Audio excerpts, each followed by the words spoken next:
Hello बच्चों, welcome back to my channel. कैसे हैं आप सब लोग। आप लोग के इनकम टैक्स के जो इम्पोर्टेंट क्वेश्चंस हैं उसकी सीरीज चल रही थी, जिसमें बहुत ही इम्पोर्टेंट क्वेश्चंस मैं आपको करवा रही हूँ। तो इस पूरी सीरीज को जरूर से देख लीजिएगा अगर प्रीवियस वीडियोज आपने नहीं देखी है तो। इसके अलावा जो आप लोग के एग्जाम होने वाले हैं, जैसे कि 16 फैक्ट का एग्जाम है, आपको कोई प्लस असिस्टेंट अकाउंटेंट ऑर्डर के जो बच्चे हैं या फिर जो बिहार में जो अकाउंट की वैकेंसी की प्रिपरेशन कर रहे हैं, तो दोनों के लिए ही मैं आप लोग की कंबाइंड एक सीरीज भी लेकर के आ रही हूँ, जिसमें कि इंपॉर्टेंट क्वेश्चंस हैं, कुछ सेक्शन से रिलेटेड है, कुछ डेफिनेशंस रहेंगी, जिससे कि आपकी अच्छी प्रिपरेशन हो जाए। तो आज की वीडियो में हम 131 क्वेश्चन से स्टार्ट करेंगे। इससे पहले 130 क्वेश्चन कंप्लीट हो चुके हैं आपके। अगर प्रीवियस में वीडियो नहीं देखी है तो इसकी प्लेलिस्ट बनी हुई है, इसके डिस्क्रिप्शन में आपको लिंक मिल जाएगा इस वीडियो के, देख लीजिएगा उसे। और वीडियो अच्छी लगेगी तो लाइक जरूर कर दीजिएगा और चैनल पर नए हैं तो सब्सक्राइब कर दीजिएगा। आइए शुरू करते हैं इसमें। If an assessee earned rent from a subtenant in respect to tenanted property let out as a residence, the said rent is dash। जैसे कि आपको पता ही है, हाउस प्रॉपर्टी से चल रहे थे, क्योंकि इसमें आपका कंबाइंड पूरा इनकम टैक्स का रहेगा। सारी ही चीज़ों से रिलेटेड जो क्वेश्चन है मैंने इंक्लूड किए हैं इसमें। तो यहाँ पर हाउस प्रॉपर्टी चल रहा था आपका, जो प्रीवियस वीडियो आई थी उसमें। तो यहाँ पर कुछ क्वेश्चन और हाउस प्रॉपर्टी से रहेंगे, उसके बाद आपका बिजनेस और प्रोफेशन से रिलेटेड क्वेश्चन रहेंगे। तो यहाँ पर क्वेश्चन क्या कह रहा है कि जो एसएससी होता है, जो करदाता होता है, उसने सब टेनेंट से जो रेंट अर्न किया होता है in respect to tenant property let out, यानी कि कुछ प्रॉपर्टी है जिसको उसने किराए पर दिया है और उससे, और जो किराएदार है उसने भी किसी और को किराए पर दिया है, तो सब टेनेंट हो जाएगा। तो वहाँ पर कुछ उसने रेंट उससे अर्न किया है out as a resident, the said rent is. तो कितना रेंट होगा, जो रेंट आ रहा है वो किस तरह से उसको डील किया जाएगा, जबकि वो रेजिडेंस है, यानी कि वो निवासी है। एग्जाम्प्टेड अंडर सेक्शन 10, यानी कि जो सेक्शन 10 आपको मैंने करवाई थी उसके अंडर में एग्जाम्प्ट होता है। Taxable under the head income from house property, house property में टैक्सेबल है। या फिर बिजनेस इनकम में आएगा as the letting out is a commercial activity, taxable as income from the other sources, जो इनकम फ्रॉम अदर सोर्सेज है उसमें जाएगा। तो ये क्वेश्चन आपको पहले भी मैं करवा चुकी हूँ। क्वेश्चन वही है, इसको अलग अलग तरीके से पूछा जाता है, जिससे कि आपको प्रॉब्लम होगी वहाँ पर। अगर आपने उसकी बेस को नहीं समझा है तो, जैसे कि मैं पहले ही बता चुकी हूँ कि अगर सब टेनेंट है वहाँ पर, तो आपको अगर उससे कोई भी इनकम हो रही है तो हाउस प्रॉपर्टी में ना जाकर के वो अदर सोर्सेज में जाती है। तो यहाँ पर एक आंसर क्या होगा, ऑप्शन डी हो जाएगा, अदर सोर्स में जाएगा। चलिए नेक्स्ट क्वेश्चन लेते हैं। An assessees after sale of house property receiving arrear of rent chargeable of tax, the same computed in the stipulated manner is chargeable to tax as dash। यहाँ पे क्या कह रहा है कि एन एसएससी यानी कि एक करदाता है, उसने अपनी प्रॉपर्टी को सेल करने के बाद, यानी उसकी हाउस प्रॉपर्टी थी उसने उसको सेल कर दिया है, तो उसको सेल करने के बाद रिसीविंग एरियर ऑफ रेंट, उसको जो रेंट था, कुछ अप्राप्त किराया था, जो एरियर था रेंट का वो रिसीव हुआ है। Chargeable to tax, arrear of rent is not chargeable to tax, यानी कि एक ऐसा अप्राप्त किराया जिससे कि टैक्स नहीं लगाया गया था, चार्ज नहीं किया गया था, वो उसको अब रिसीव हुआ है। The same computed in the stipulated manner is chargeable to tax as, उसको किस तरह से उस पर टैक्स लगाया जाएगा या किसके अंडर में टैक्स लगाया जा सकता है, ये क्वेश्चन आपसे पूछ रहा है। Income from house property, income from other sources.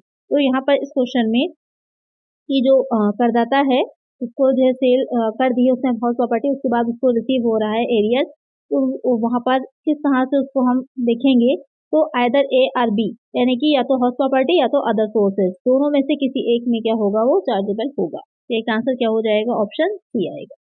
Next question है, Mister Sushant is the owner of a house, the details of which are given below, the gross annual value would be dash. Municipal value 36,000 है, actual rent 32 है, fair rent 36 है, standard rent 40,000 है। तो आपसे यहाँ पर पूछ रहा है कि मिस्टर सुशांत जो हैं, जो कि ओनर हैं किसी हाउस के, और वहाँ पर उनकी आपको निकालनी है जीएवी, ग्रॉस एनुअल वैल्यू को निकालना है। तो वहाँ पर बताया क्या है, म्युनिसिपल वैल्यू, अगर हम इसको इस तरह से लिखते चलें, म्युनिसिपल वैल्यू, जब यहाँ पर एक चीज ध्यान रखिएगा, स्टैंडर्ड रेंट यानी कि इसको हम हिंदी में मानक किराया कहते हैं, तो हिंदी से बच्चे हैं, मानक किराया कहा जाता है जब ये दे रखा हो क्वेश्चन में। तो यहाँ पर दो पॉइंट बनते हैं, एक ए पॉइंट बनता है और दूसरा आपका बी पॉइंट बनता है। तो यहाँ पर जो ए पॉइंट है, ए पॉइंट में अगर हम देखें म्युनिसिपल वैल्यू कितनी दे रखी है, 36,000 है, उसको नोट कर लीजिए। उसके बाद यहाँ पर एक्चुअल रेंट दे रखा है, वास्तविक किराया जिसे कहा जाता है, उसको नोट करिए, वो कितना है, 32,000 है। और उसके बाद फेयर रेंट जो होता है, उचित किराया जिसे हिंदी में कहा जाता है, उसको नोट कर लीजिए। वो कितना दे रखा है, 36,000 ही दे रखा है। उसके बाद बी पॉइंट जो बनाया जाता है उसमें हम देखते हैं एक्चुअल रेंट और जो स्टैंडर्ड रेंट दे रखा है उसको नोट करते हैं। एक्चुअल रेंट कितना है आपके क्वेश्चन में जो गिवन है 32,000 का, और स्टैंडर्ड रेंट कितना है 40,000 का। तो अब इसे हम निकालते हैं दो पॉइंट बना करके। तो पहले पॉइंट में जो सबसे हाईएस्ट है, तो इसमें सबसे हाईएस्ट कौन सा है, म्युनिसिपल वैल्यू वाला, ये हमारा सबसे हाईएस्ट हो जाएगा। और यहाँ पर अगर हम देखें दोनों सबसे हाईएस्ट हो जाएगा, हमारा जो मानक किराया है वो सबसे हाईएस्ट है। तो उसके बाद ए और बी में जो सबसे हाईएस्ट होता है, दोनों पॉइंट निकाल लिए हमने, उसमें से जो लोएस्ट होता है। तो अब अगर आप जो देखेंगे म्युनिसिपल वैल्यूएशन और स्टैंडर्ड रेंट में सबसे में दोनों में कम कौन सा है, तो म्युनिसिपल वैल्यूएशन है। तो वही हमारा क्या हो जाएगा, ग्रॉस एनुअल वैल्यू हो जाएगी, जिसको कि हम शॉर्ट में GAV बोलते हैं। तो GAV क्या हो जाएगा हमारा 36,000। तो इस तरह से निकाला जाता है जब आपका स्टैंडर्ड रेंट दे रखा हो। तो करेक्ट आंसर यहाँ पर क्या हो जाएगा, ऑप्शन ए हो जाएगा। अगर न्यूमेरिकल बना करके पूछता है तो आप इसको ध्यान में रखिएगा। और अगर यहाँ पर स्टैंडर्ड रेंट ना दे रखा होता, जैसे कि ये पॉइंट नहीं दे रखा होता हमारा, तो ये वाला पॉइंट हमारा नहीं बनता। तो उसके बाद इन तीनों में जो सबसे हाईएस्ट होता वही हमारा क्या हो जाता, ग्रॉस एनुअल वैल्यू होती, तो वो भी आपकी 36,000 ही आती, क्योंकि म्युनिसिपल वैल्यू और फेयर रेंट दोनों ही 36,000 दे रखा था।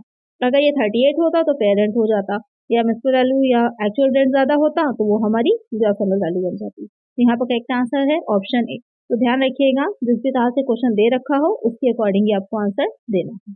चलिए नेक्स्ट क्वेश्चन है, interest on capital borrowed on 10-10 2000 for self occupied property is deductible up to a maximum amount of dash। यहाँ पर क्वेश्चन क्या कह रहा है कि इंटरेस्ट ऑन कैपिटल, जो कैपिटल जो थी वो बोरो करी गई थी, उस पर जो इंटरेस्ट है कब बोरो करी गई थी, 10 अक्टूबर 2000 में करी गई थी। फॉर सेल्फ ऑक्यूपाइड प्रॉपर्टी, अपने खुद के रहने के लिए इसकी प्रॉपर्टी जो थी उसके लिए। तो इस deductible up to a maximum amount, तो मैक्सिमम अमाउंट कितना रहेगा उसको, जिसकी कटौती उसको मिल सकती है। तो इसी से रिलेटेड क्वेश्चन आपका अभी प्रीवियस में आया भी है कि यहाँ पर जो कैपिटल होती है उस पर जो इंटरेस्ट होता है वो आपका कितना हो जाएगा, जो अभी करंट में वैल्यू चल रही है वो 2 लाख की चल रही है, 2 लाख तक जो होता है उस पर कटौती मिलती है। तो यहाँ पर ऑप्शन में 2 लाख नहीं है, तो यहाँ पर करेक्ट आंसर आपका ऑप्शन डी हो जाएगा। पहले 1,50,000 था, लेकिन अब आपका 2 लाख। चलिए नेक्स्ट क्वेश्चन लेते हैं, interest on loan for self occupied house taken before 1 April 1999 will be allowed up to dash 30,000, 1,50,000, 10,000, 50,000। ये सेम क्वेश्चन आपके एग्जाम में आया हुआ है। तो यहाँ पर क्या करेक्ट आंसर हो जाएगा, तो आपका आंसर हो जाएगा ऑप्शन ए 30,000। तो ये सेम ऐसे ही क्वेश्चन आया था आपका एग्जाम में। चलिए नेक्स्ट क्वेश्चन है, deduction allowed from annual value is dash, यानी कि जो एनुअल वैल्यू है इसमें से कौन सी डिडक्शन जो होती है वो स्वीकृत होती है। Interest on loan for constitution, interest on loan for repair, स्टेटरी deduction, all of the above. तो कौन सी डिडक्शन जो होती है यहाँ पर दी जाती है, यहाँ पर कंस्ट्रक्शन होगा, कंस्ट्रक्शन होगा, निर्माण के लिए जो लोन लिया जाता है, निर्माण करने के लिए उस पर जो भी चुकाया जा रहा है, इंटरेस्ट दिया जा रहा है उसकी। तो यहाँ पर क्या हो जाएगा, तीनों ही करेक्ट हो जाएंगे। तो करेक्ट आंसर होगा ऑप्शन डी, यानी कि तीनों के की ही डिडक्शन अलाउड होती है एनुअल वैल्यू में से। चलिए नेक्स्ट क्वेश्चन है, when the portion of the house is self-occupied for the full year and portion is self-occupied for the whole year, the annual value of the house shall be determined by। यहाँ पर question क्या कह रहा है, when the portion of the house is self-occupied for the full year, यानी कि कोई portion किसी हाउस का क्या है पूरे साल के लिए, क्या है स्वयं के रहने के लिए। सेल्फ ऑक्यूपाइड का मतलब हो जाता है खुद के रहने के लिए, स्वयं उसमें रह रहा है। And portion is self occupied for the whole year, the annual value of the house shall be determined by, यानी कि जो पूरे घर है उसकी जो एनुअल वैल्यू है वो क्या होगी, ये क्वेश्चन आपसे पूछ रहा है। The full annual value of the house, the proportionate annual value of self occupied portion for the whole year shall be deducted, यानी कि जो पूरी वार्षिक मूल्य है उस घर का, उस हाउस का, उसके अनुपातिक रूप से निकाला जाएगा जितना उसने जितने पोर्शन में वो रहा है। जैसे कि अगर 4 पोर्शन में आप बांट दीजिएगा किसी घर को, तो एक पोर्शन में अगर वो रहा है और 3 में नहीं रहा है, इट्स प्रेजेंटेड स्टैंडर्ड वैल्यू, यानी कि ये स्टैंडर्ड वैल्यू को प्रेजेंट करेगी। All of the above, none of the above, तो ये दोनों भी सही हो सकते हैं या फिर इनमें से कोई नहीं। तो यहाँ पर क्या करेक्ट आंसर क्या हो जाएगा, ऑप्शन ए हो जाएगा। प्रोपोर्शन देखा जाता है कि कितना उसमें जो है proportionate annual value of self occupied portion for the whole year shall be deducted. हाँ, प्रोपोर्शन में निकाला जाएगा कितना पोर्शन में हो रहा है उसके अकॉर्डिंग ही इसकी एनुअल वैल्यू होगी। तो एक आंसर क्या हो जाएगा, ऑप्शन ए हो जाएगा। चलिए नेक्स्ट क्वेश्चन है, mister R owns a house. Mister R है, एक घर के स्वामी है। The municipal value of the house is 50,000। जो म्युनिसिपल वैल्यू यानी कि नगर पालिका मूल्य कितना है, 50,000। He paid 8,000 as local taxes during the year. वो 8,000 रुपए क्या करते हैं, लोकल टैक्स पे करते हैं वर्ष में। He uses this house for his residential purpose but lets out half of the house 3,000 per month. The annual value of the house is। आपको क्या कह रहे हैं, मिस्टर आर का एक घर है, उसकी म्युनिसिपल वैल्यू 50,000 है। वो 8,000 का जो लोकल टैक्स है उसको पे कर रहे हैं, और he uses this house for his residential purpose। वो अपने खुद के रहने के लिए उसका यूज करते हैं, लेकिन आधा घर जो है वो अपना किराए पर उठा देते हैं। कितने में, 3,000 पर मंथ में वो आधा घर किराए पर उठा देते हैं। तो आपसे पूछ रहा है एनुअल वैल्यू क्या होगी उस घर की। तो मैंने इस तरह के कई क्वेश्चन आप लोग को न्यूमेरिकल में करा दिए हैं, इसका आंसर आप लोग मुझे बताइए। अभी ऐसा ही क्वेश्चन था अभी कि प्रोपोर्शन में अलग अलग रखा जाता है कि कितना जो है वो खुद के लिए यूज कर रहे हैं, कितना नहीं कर रहे हैं, उसी के अकॉर्डिंग एनुअल वैल्यू निकाली जाती है। यहाँ आधे घर में खुद रह रहे हैं, आधा उन्होंने रेंट पर उठा दिया है। आपको बताना है तो एनुअल वैल्यू क्या होगी उस घर की, इसका आंसर सभी बच्चे मुझे कमेंट करेंगे। चलिए नेक्स्ट क्वेश्चन लेते हैं। If fair rent is not given, then assume dash as fair rent। अगर उचित किराया नहीं दिया हो तो हम किसको फेयर रेंट की तरह अज्यूम करेंगे, हम मानेंगे। एक्चुअल रेंट को, स्टैंडर्ड रेंट को, एवरेज रेंट को, नन ऑफ द अबव। तो किसको हम मानेंगे, यहाँ पर जो एक्चुअल रेंट होता है, वास्तविक किराया जो कि चुकाया जा रहा है, उसको ही मान लिया जाता है। जैसे कि किसी जगह पर आपका ही घर है तो वहाँ पर म्युनिसिपल वैल्यू, उसकी नगर पालिका मूल्य जो होता है वो एक अलग निकलता है। फेयर वैल्यू यानी कि उस जगह पर उसका रेट क्या चल रहा है, किस तरह कोई आपस की प्रॉपर्टी आसपास की जो है उसका रेट क्या है, उसके अकॉर्डिंग होता है। आपने अगर रेंट को उठाया है या आपने रेंट को खुद लिया है तो आपने कितना चुका रहे हैं वो आपका एक्चुअल रेंट हो गया। तो ये अलग अलग तरह के होते हैं रेंट, तो उसके अकॉर्डिंग ये कह रहा है कि फेयर रेंट जो होगा वो एक्चुअल रेंट को ही मान लिया जाएगा। चलिए नेक्स्ट क्वेश्चन है, rent received by original tenant from sub tenant is taxable under the head dash. Rent received by original tenant यानी कि एक्चुअल किराएदार द्वारा जो मिल रहा है, रेंट रिसीव हो रहा है फ्रॉम सब टेनेंट यानी कि जो सब टेनेंट है, जिसको जो किराएदार ने भी किसी दूसरे को किराए पर उठाया है, यानी जो उप किराएदार है उसको, वो जो भी रेंट दे रहा है, मेन जो ओरिजिनल किराएदार है उसको, इस टैक्सेबल अंडर द हेड। तो वो किस हेड में टैक्सेबल होता है। तो ये क्वेश्चन बहुत ही इजी है, सिंपल है, जल्दी से आंसर मुझे करिए, बताइए इसका। इसको कई तरह से मैंने आप लोग को समझाया है। ये मैंने क्वेश्चन इस तरह से आपके लिए बनाए हैं कि वो जो भी हेड मैं आप लोग को करवा रही हूँ वो आपको पूरा तैयार हो जाए, कोई कंफ्यूजन वहाँ पर ना रह जाए। तो इसका आंसर जल्दी से मुझे कमेंट करिए कि क्या होगा इसका करेक्ट आंसर, किस उसमें टैक्सेबल होगा, किस हेड में जाएगा। चलिए नेक्स्ट क्वेश्चन है, income from property held under trust for charitable और religious purposes is dash, exempted from tax, taxable at 10%, taxable at 20%, none of the above। कोई प्रॉपर्टी है वो किसी ट्रस्ट में है, यानी ट्रस्ट को दे दी गई है किसी रिलीजियस पर्पस के लिए, तो वो किस तरह से उसको ट्रीट किया जाता है, उस पर टैक्स जो होता है एग्जाम्प्ट होता है, 10% लगता है, 20% लगता है, फिर इनमें से कोई नहीं। तो उस पर कितना टैक्स लगता है, कोई भी टैक्स नहीं लगता है, एग्जाम्प्टेड होती है। एक आंसर क्या हो जाएगा, ऑप्शन ए हो जाएगा। चलिए नेक्स्ट क्वेश्चन है, identify the correct head. Income from business and profession, profit from business and profession, profit and gains from business and profession, none of these. ये तो बहुत ही सिंपल सा क्वेश्चन है, आपसे पूछ रहा है कि करेक्ट हेड कौन सा है। 5 हेड होते हैं, यहाँ पर मेनली आपको बिजनेस एंड प्रोफेशन का क्या एग्जैक्टली नाम है वो पूछा गया है। तो इस तरह के बहुत ही सिंपल क्वेश्चन भी कुछ देखे गए हैं एग्जाम में जो बहुत ही ईजी थे। तो ऐसे भी क्वेश्चन आपके एग्जाम में बन सकते हैं, लेकिन आपको सही पता होना चाहिए। इसका करेक्ट नाम होता है profit and gains from business and profession. एक आंसर क्या हो जाएगा, ऑप्शन सी हो जाएगा। जो प्रॉफिट होता है वो बिजनेस में होता है और जो गेन्स होता है वो प्रोफेशन से मिलता है। तो यहाँ पर एक आंसर हो जाएगा ऑप्शन सी। नेक्स्ट क्वेश्चन है, business can be defined as per section. अब यहाँ से जो आपका स्टार्ट हुआ जा रहा है ये आपका बिजनेस और प्रोफेशन हेड जो है वहां से शुरू हो रहा है। तो यहाँ पर क्वेश्चन क्या कह रहा है, बिजनेस कैन बी डिफाइंड यानी जो व्यवसाय है उसे किस सेक्शन में डिफाइन किया गया। तो सेक्शन जितनी भी मैं बता रही हूँ आप लोगों को सब नोट करते जाइए अलग से। किस सेक्शन में बिजनेस के बारे में बताया गया है, तो क्वेश्चन है आपका वो हो जाती है सेक्शन 2 सब सेक्शन 30। धारा 2 की धारा 13 जो है उसमें बिजनेस के बारे में बताया गया। ये कह सकते हैं बिजनेस की डिफिनेशन दी गई है एक तरह से कि बिजनेस क्या होता है। चलिए नेक्स्ट क्वेश्चन है, इनकम फ्रॉम इलीगल बिजनेसेस, यानी कि कोई आप ऐसा बिजनेस कर रहे हैं जो कि लीगल नहीं है, वैधानिक नहीं है, अवैधानिक है, तो उससे अगर कोई इनकम हो रही है तो पार्टली टैक्सेबल, आंशिक रूप से टैक्सेबल होगी, कर योग्य होगी, कर मुक्त होगी, नन ऑफ दीज, इनमें से कोई नहीं। तो इनकम चाहे आपकी लीगल हो या इलीगल हो, उस पर आपको टैक्स देना ही पड़ता है हर हाल में। तो इसका आंसर क्या हो जाएगा? ऑप्शन बी हो जाएगा। आप उसे छुपा नहीं सकते। अगर आपको कोई इनकम हुई है और वो ऐसे सोर्सेस से या इस तरह से कि वो इनकम पता चल जाती है कि आपको इनकम हुई है, आप उसे छुपा नहीं पा रहे, तो वहां पर आपको उस पर टैक्स देना ही देना है। तो एक आंसर हो जाएगा ऑप्शन बी। नेक्स्ट क्वेश्चन है, expenditure on scientific research is in the section. बहुत अच्छा क्वेश्चन है कि जो साइंटिफिक रिसर्च की जाती है, वैज्ञानिक शोध होता है, उस पर जो भी कुछ खर्च किया जाता है, जो भी एक्सपेंडिचर होता है, वो किस सेक्शन में आता है? मोस्ट इंपॉर्टेंट क्वेश्चन है, इसको जरूर से याद कर लीजिएगा। 31, 32, 35, 36, तो आ जाता है 35 में। जो सेक्शन 35 है वो आपकी जाती है साइंटिफिक रिसर्च में जो भी एक्सपेंडिचर होता है उससे रिलेटेड है। एक आंसर क्या हो जाएगा? ऑप्शन सी हो जाएगा। अच्छा, कोई बच्चा मुझे बता सकता है कि कितने परसेंट तक होता है, कितने परसेंट तक उसमें जो है दी जाती है, आपको कटौती भी मिलती है इसकी, कितने परसेंट तक मिलती है? इसका आंसर कोई बच्चा मुझे कमेंट करे। नेक्स्ट वीडियो में आपका जरूर नाम बताऊंगी, जल्दी से बताइएगा इसका सही answer.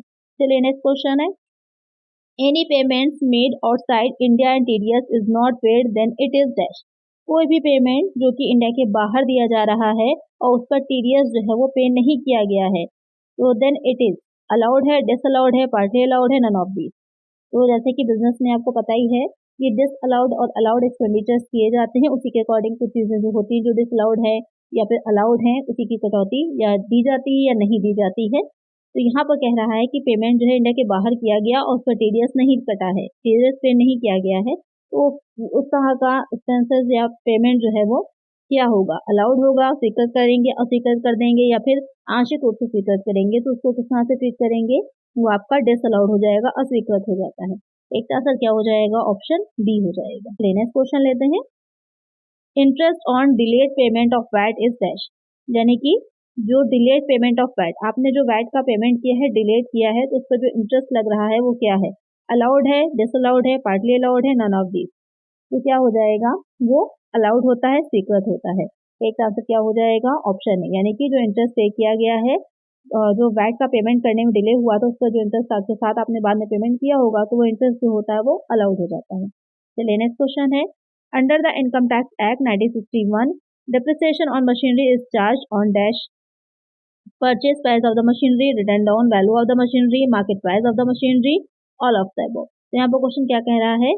Under the income tax act 1961, यानी कि आयकर अधिनियम 1961 के अंदर डिप्रिसिएशन ऑन मशीनरी, जो मशीनरी जो होती है उसको जो डिप्रिसिएशन चार्ज किया जाता है, वो purchase price of the machinery, यानी कि जो क्रय मूल्य था उस मूल्य पे किया जाता है मशीनरी के, जो अपेक्षित मूल्य था मशीनरी को उस पर करेंगे, जो मार्केट प्राइस इस टाइम बाजार मूल्य चल रहा होगा उस पर करेंगे, या फिर इन तीनों में से ही किसी पर भी किया जा सकता है। तो यहाँ पर एक आंसर क्या हो जाएगा? ऑप्शन बी हो जाएगा, written down value of the machinery. का एक आंसर हो जाएगा ऑप्शन बी। तो नेक्स्ट क्वेश्चन लेते हैं,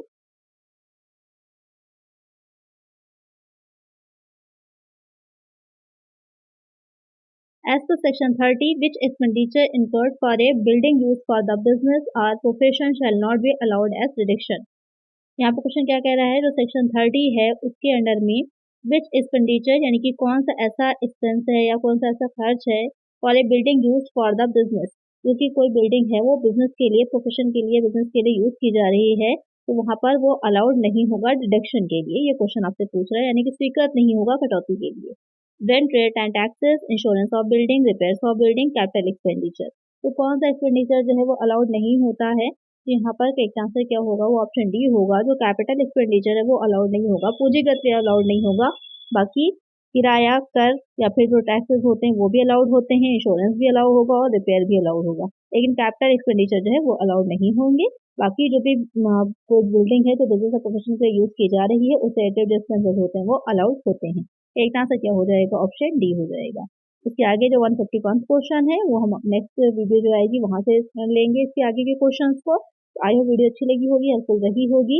अगर इसकी प्लेलिस्ट वीडियोस नहीं देखी तो जरूर से देख लीजिए, और इसकी जो नई सीरीज आ रही है आप लोग की प्रैक्टिस सेट या मॉक टेस्ट चाहिए तो वो जरूर लगाते रहिएगा साथ में, तो आपकी अच्छी प्रिपरेशन हो जाएगी। तो आज की वीडियो में इतना ही। वो वीडियो अच्छी लगी है लाइक करिएगा, चैनल पर सब्सक्राइब करिएगा और फ्रेंड्स वीडियो को शेयर करिएगा। मिलते हैं नेक्स्ट वीडियो में। Thank you.